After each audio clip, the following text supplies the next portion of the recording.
Iklim tropis ini dapat dibedakan menjadi daerah tropis kering yang dapat meliputi pasir stepa atau daratan tanpa rumput, dan savana, yaitu padang rumput.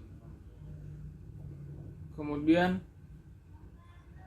daerah tropis lembab yang meliputi hutan tropis, daerah-daerah dengan angin sumum, dan savana lembab dengan curah hujan yang tinggi rata-rata kurang lebih dari 300 sampai 400 mm per tahun. 3000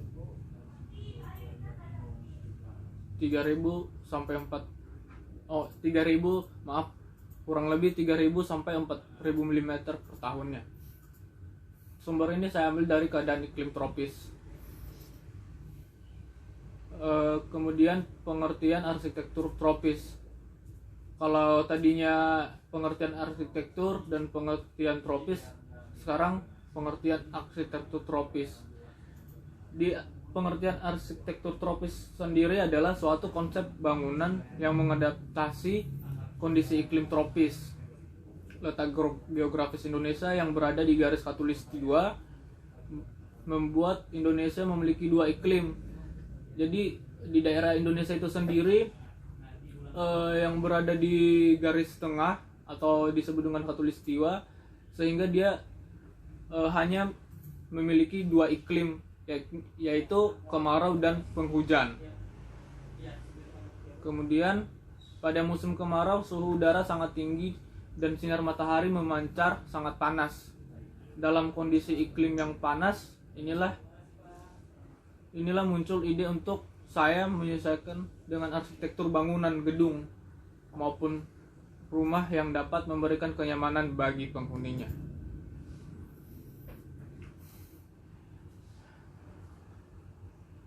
Yang bagian duanya itu keadaan iklim di Indonesia. Nah, seperti yang saya singgung tadi, itu mengenai arsitektur tropis Indonesia. Sekarang keadaan iklimnya. Dalam pengertian iklimnya, itu keadaan rata-rata cuaca pada suatu wilayah dalam jangka waktu yang relatif lama. Cuaca adalah keadaan suhu udara, tekanan udara, curah hujan, angin, sinar matahari pada waktu dan tempat tertentu. Letak astronomis Indonesia yang berada di wilayah tropis membuat Indonesia beriklim tropis. Letak astronomis Indonesia. Oke. Ciri-ciri iklim tropis adalah suhu udara yang tinggi sepanjang tahun dengan rata-rata tidak kurang dari 18 derajat Celcius, yaitu sekitar 27 derajat Celcius, berarti tidak kurang dari 18 derajat. Dan pada umumnya itu sekitar 27 derajat Celcius. Di daerah tropis tidak ada perbedaan yang jauh atau berarti antara suhu pada musim hujan dan suhu pada musim kemarau. Ciri-ciri daerah tropis lainnya adalah lama siang dan lama malam hampir sama, yaitu sekitar 12 jam. Jadi pada siang hari itu atau pada saat cerah itu sekitar 12 jam, dan begitu juga pada malamnya itu ada sekitar 12 jam. Makanya di Indonesia sendiri itu ada sekitar 24 jam.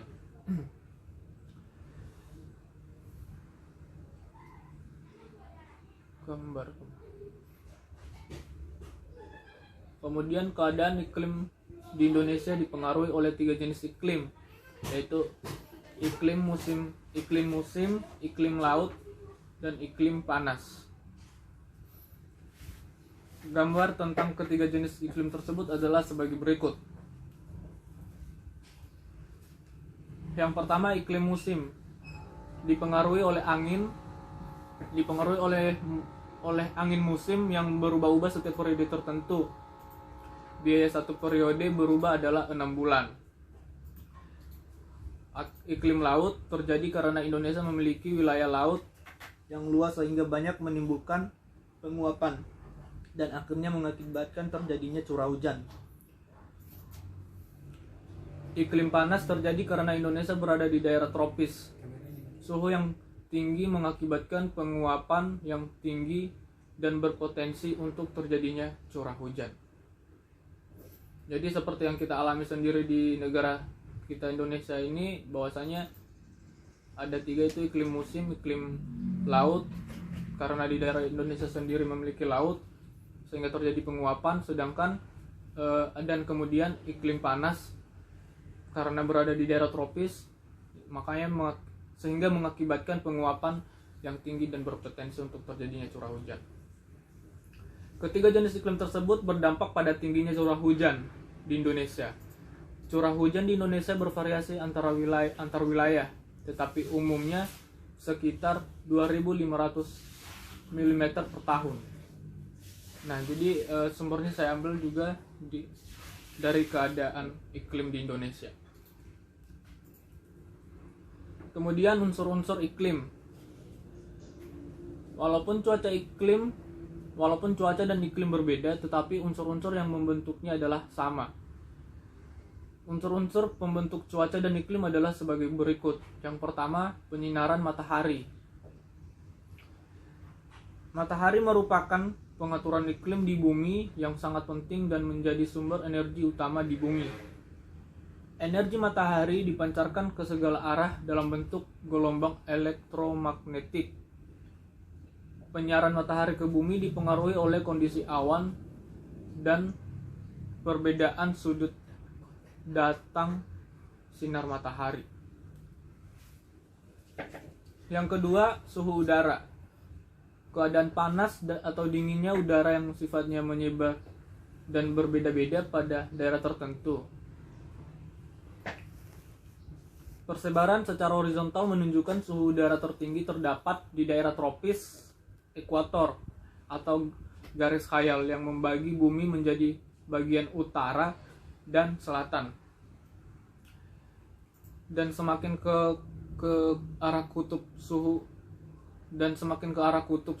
udara semakin dingin. Sedangkan persebaran secara vertikal menunjukkan semakin tinggi tempat, maka suhu udara juga semakin dingin. Alat untuk mengukur suhu tersebut adalah termometer. Kemudian kelembaban udara, humidity.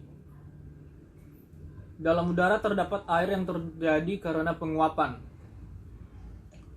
Makin tinggi suhu udara, makin banyak uap air yang dikandungnya. Hal ini berarti makin lembablah udara tersebut. Jadi kelembaban udara ini adalah banyaknya uap air yang dikandung oleh udara. Alat pengukurnya adalah hygrometer. Kelembaban udara Indonesia itu sekitar 80% sampai 100%. Kemudian awan. Awan merupakan massa dari butir-butir kecil air laut. Awan merupakan massa dari butir-butir kecil air yang larut di lapisan atmosfer bagian bawah. Awan dapat menunjukkan kondisi cuaca. Nah, kemudian curah hujan. Curah hujan itu adalah jumlah hujan yang jatuh di suatu daerah selama waktu tertentu. Untuk mengetahui besar curah hujan yang digunakan alat yang disebut dengan penakar hujan, itu rain gun. Kemudian angin. Udara yang bergerak dari daerah yang bertekanan tinggi atau maksimum ke daerah yang bertekanan rendah atau minimum. Perbedaan tekanan udara disebabkan oleh adanya perbedaan suhu udara. Bila suhu udara tinggi berarti tekanan rendah. Namun sebaliknya, bila suhu udara rendah berarti tekanannya tinggi. Alat untuk mengukur arah dan kecepatan angin disebut anemometer.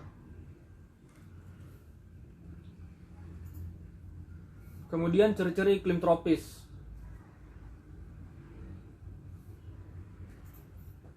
Indonesia sebagai kawasan yang dilalui garis khatulistiwa sehingga memiliki iklim tropis. Ada beberapa karakteristik sebuah kawasan yang beriklim tropis antara lain. Yang pertama, suhu udara.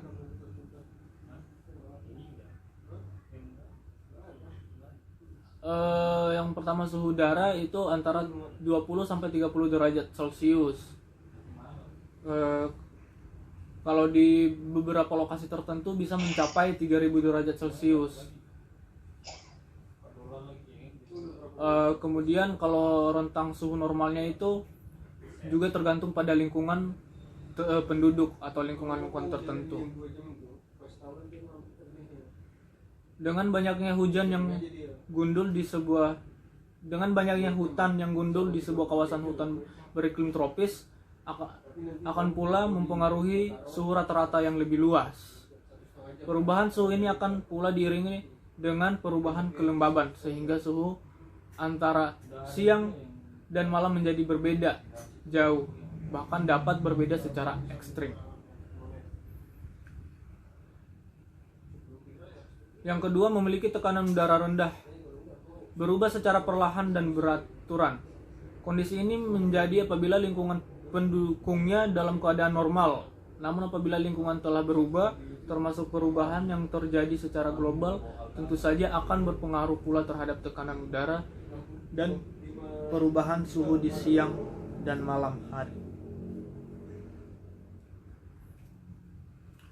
Yang ketiga, curah hujan. Jadi curah hujan yang cenderung banyak dan sering. Lebih banyak dibanding negara-negara lain di dunia. Keadaan ini juga apabila penduduknya dalam keadaan normal. Namun sebaliknya, apabila telah berubah seperti berkurangnya kawasan hutan, pemakaian perangkat elektronik, dan kendaraan bermotor yang tak ramah lingkungan, pengaruh suhu secara dunia yang akan mempengaruhi pula suhu yang di kutub utara. Misalnya, dengan sendiri akan berpengaruh pula terhadap curah hujan yang terjadi di kawasan beriklim tropis. Belakangan ini perubahan telah terlihat nyata, terutama panjang musim hujan dan musim kemarau yang tak sebanding lagi. Begitu pula saat datangnya musim hujan dan pergantian menjadi musim kemarau telah mengalami perubahan. Jadi dalam curah hujan yang cenderung banyak dan sering ini lebih membahas pada dalam keadaan penduduk dan kemudian pengaruh suhu yang berpengaruh pula terhadap penggunaan kendaraan dan hutan-hutan yang gundul. Kemudian amplitudo suhu rata-rata tahunan kecil sedangkan harinya besar. Untuk wilayah khatulistiwa antara 1 derajat sampai 5 derajat Celcius. Kemudian 2.3 itu manfaat iklim tropis dalam kehidupan sehari-hari.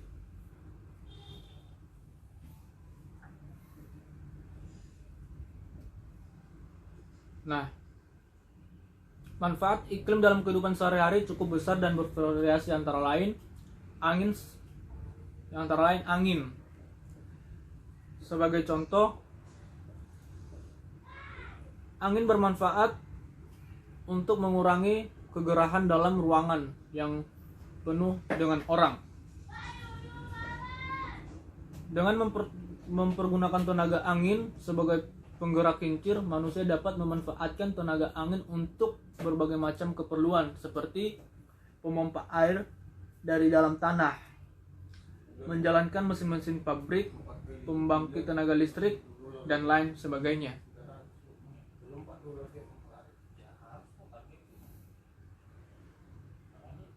Ya, sebelum membangun kincir ini diadakan penelitian lebih dahulu untuk mengetahui besar kecilnya kecepatan angin sepanjang tahun. Kemudian untuk menentukan bentuk dan konstruksi gedung bertingkat tinggi, data mengenai kecepatan angin sangat penting jika angin menyentuh suatu bidang akan memberikan tekanan yang cukup besar, lebih-lebih pada ketinggian yang besar. Kemudian yang terakhir, di samping untuk pembangunan gedung bertingkat, ternyata kecepatan angin juga diperhatikan pada instalasi jaringan listrik tenaga tegangan tinggi. Ini diperlukan untuk sejauh mungkin mengurangi kemungkinan terjadinya arus pendek. Kemudian sekarang saya akan membahas hubungan arsitektur tropis dengan bangunan. Kalau hubungan arsitektur tropis itu sendiri itu menurut data Badan Pusat Statistik BPS tahun 2007, secara geografis Jakarta terletak pada posisi 6 derajat sampai 12 lintang selatan dan 106 derajat sampai 48 bujur bentang timur. Kota ini meliputi daratan rendah dengan ketinggian rata-rata kurang lebih 7 meter di atas permukaan laut. Sebagai sebuah kota yang terletak dekat dengan garis ekuator dan berada di daratan rendah pinggir pantai, Jakarta memiliki iklim tropis basah dengan ciri-ciri iklim sebagai berikut. Curah hujan tinggi, kelembaban tinggi, temperatur udara tinggi, angin atau aliran udara sedikit, radiasi matahari sedang, pertukaran panas kecil karena kelembaban tinggi itu, atau udara sudah jenuh oleh uap air sehingga air tidak mudah menguap. Jadi di Jakarta itu sendiri yang lebih dominan adalah curah hujan yang tinggi, kelembaban tinggi, sedangkan angin atau aliran udaranya sedikit dan radiasi mataharinya sedang, dan pertukaran panas kecil karena kelembaban tinggi sehingga air tidak mudah menguap. Dalam buku Cahaya Arsitektur, salah satu merancang arsitektur hemat energi atau arsitektur yang berkelanjutan adalah dengan memanfaatkan sebaik-baiknya matahari sebagai sumber cahaya sekaligus sebagai sumber energi. Namun penggunaannya juga harus tetap memperhatikan kenyamanan visual di dalam bangunan. Keadaan dengan ciri di atas merupakan tantangan yang harus dihadapi oleh bangunan pada daerah dengan iklim tropis basah.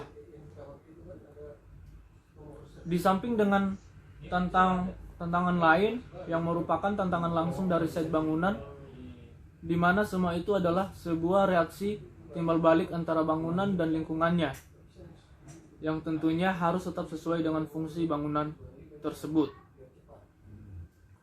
Dengan data-data di atas dapat disimpulkan bahwa konsep atau tema tropical atmosphere, khususnya mengenai arsitektur berkelanjutan dalam desain gedung pernikahan terpadu ini, merupakan konsep yang tepat untuk dapat memenuhi apa kebutuhan bangunan tersebut, yang juga dapat menjadi jawaban atas permasalahan lingkungan saat ini. Kemudian ciri-ciri arsitektur tropis. Ciri-cirinya itu sendiri, itu yang pertama mempunyai atap yang tinggi dengan kemiringan di atas 30 derajat. Ruang di bawah atap berguna untuk meredam panas. Kemudian mempunyai teritisan atau overstep, atap yang cukup lebar untuk mengurangi efek tampias dari hujan yang disertai angin. Selain itu juga untuk menahan sinar matahari langsung yang masuk ke dalam bangunan. Kemudian mempunyai lubang untuk ventilasi udara sehingga suhu di dalam ruangan bisa tetap nyaman. Pada daerah tertentu, rumah panggung menjadi ciri utama yang kuat untuk antisipasi bencana alam dan ancaman binatang buas. Desain tropis umumnya menggunakan material alam yang sumbernya bisa didapat sekitarnya. Banyak menggunakan material alam seperti kayu, batu, bambu, dan lain-lain. Dinding, lantai, dan lain-lain biasanya menggunakan warna alam. Tumbuh-tumbuhan air dan lain-lain di sekitar bangunan terdapat mungkin didesain agar menjadi satu kesatuan dengan bangunan. Ukuran dan tata ruang bangunan disesuaikan dengan kebutuhan. Kemudian yang terakhir, memaksimalkan pengudaraan dan pencahayaan alami. Konsep arsitektur tropis menjadi pilihan tepat, terutama bangunan yang berada di wilayah tropis seperti di Indonesia. Kemudian tinjauan arsitektur. Yang pertama, tinjauan arsitektur tropis. Latar belakang arsitektur tropis. Nah, jadi yang latar belakangnya itu green arsitektur atau sering disebut sebagai arsitektur hijau. Adalah arsitektur yang minim mengonsumsi sumber daya alam, termasuk energi air dan matahari, serta minim menimbulkan dampak negatif bagi lingkungannya. Arsitektur hijau adalah suatu pendekatan perencanaan bangunan yang berusaha untuk meminimalisasikan sebagai pengaruh membahayakan pada kesehatan manusia dan lingkungan. Arsitektur hijau merupakan langkah untuk mempertahankan eksistensinya di muka bumi dengan cara meminimalkan perusakan alam dan lingkungan di mana mereka tinggal.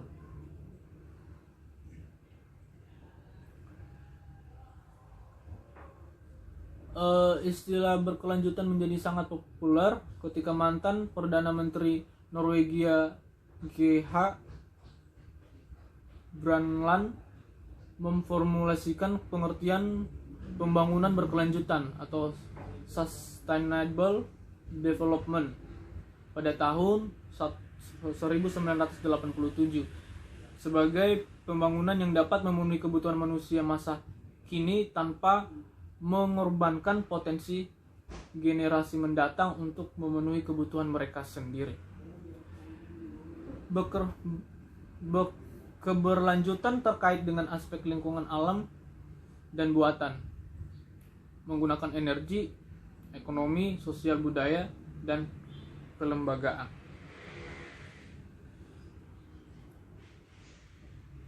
Untuk penerapan arsitektur hijau akan memberi peluang besar terhadap kehidupan manusia secara berkelanjutan.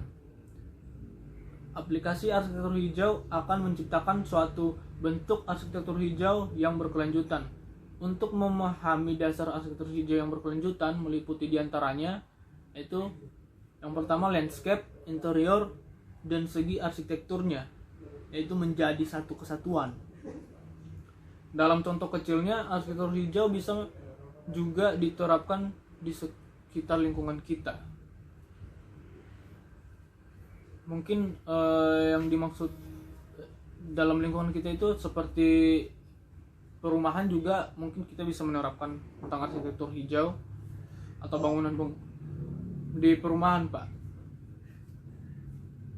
Atau bangunan-bangunan kecil, jadi tidak hanya pada seperti yang ada di judul saya ini bangunan pernikahan terpadu. Jadi di bangunan lain juga di lingkungan kita sendiri juga kita bisa menerapkan mengenai arsitektur hijau. Prinsip dan penerapan arsitektur hijau. Untuk menerapkan green arsitektur yang menghasilkan green building ada 5. Itu ada 5 prinsip yang harus dimengerti dan diterapkan dalam The Green Studio Handbook. Itu Alison G dan Grodzick Walter T. Itu 2007. Mendasari green design, kesemua prinsip ini harus dilihat sebagai suatu kesatuan yang tidak bisa dipisahkan, antara lain conversing energy atau pengoperasian bangunan harus meminimalkan penggunaan bahan bakar atau energi listrik, sebisa mungkin memaksimalkan energi alam sekitar lokasi bangunan. Kemudian working with climate, itu mendesain bangunan harus mendasarkan iklim yang berlaku di lokasi tapak kita dan sumber energi yang ada. Kemudian minimizing new resources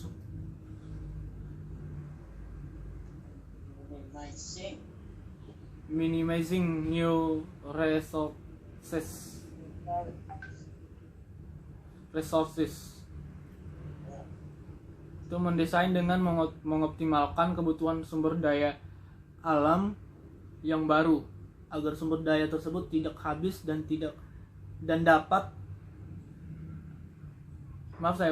agar sumber daya tersebut tidak habis dan dapat digunakan di masa mendatang. Kemudian respect foresight ini itu bangunan yang akan dibangun nantinya jangan sampai merusak kondisi tapak aslinya, sehingga jika nanti bangunan itu sudah tidak dipakai, tapak aslinya masih ada dan tidak berubah, atau dengan kata lain tidak merusak lingkungan yang ada. Kemudian respect for user, dalam merancang bangunan harus diperhatikan semua pengguna bangunan dan memenuhi semua kebutuhannya.